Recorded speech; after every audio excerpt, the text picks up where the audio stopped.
Hey everybody, got an urgent request to do a little bit on this song, Everything Must Change, popular ballad back in the day. I'm going to chop it up a lot so I don't get the copyright thing, but starts with a C7 sharp 9 plus 5.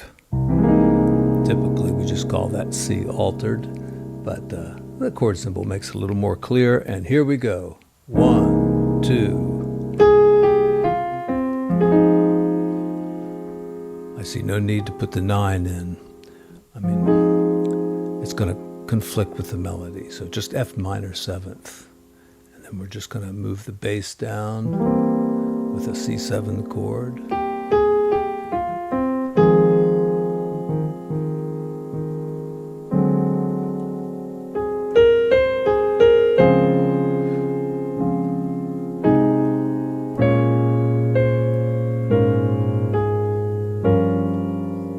Go through that real quickly. The B flat minor, maybe something like, and then it's the same chord.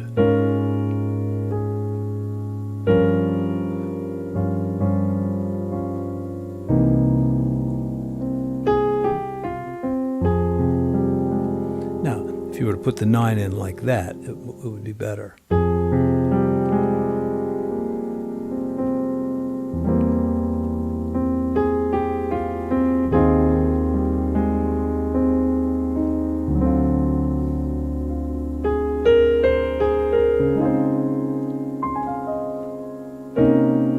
Right there, sorry, that was the wrong chord there.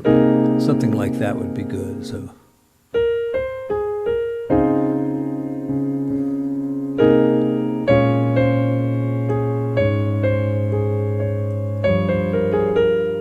oh, sorry. So from the D7 flat 5. You know, you don't really need the flat 5 in. The sharp 9's enough.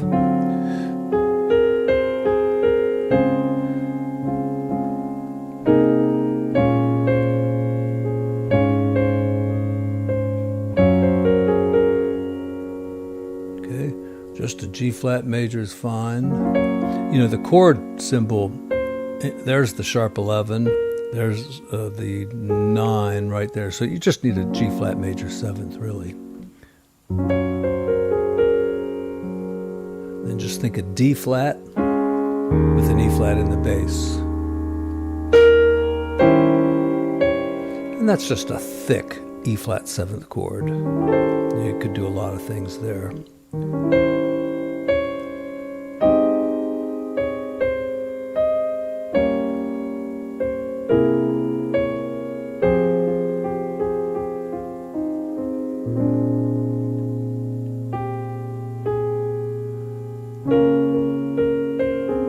So make that D flat major 7th. I don't know why I did a 6th. Same kind of chord here. They call it the mu chord.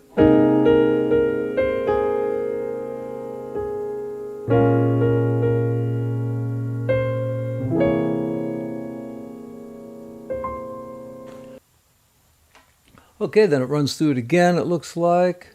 And then, let's see, second time through, we've got the second ending. Could we put the 9th or the 11th in? I mean, it just thickens the chord more than anything. I don't think it's necessary.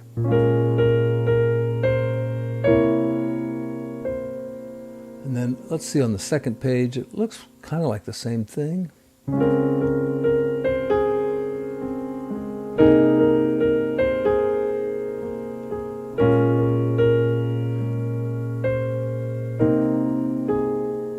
Repeats that again, and then we've got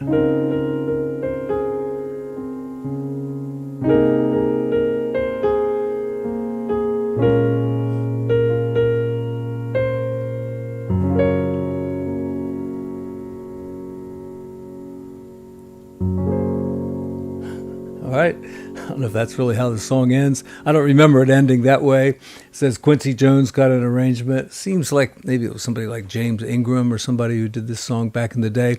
Didn't have time to look it up or even listen to it. So I hope the sheet music and the chordy, it will be helpful to you. And see you again soon. Thanks, everyone.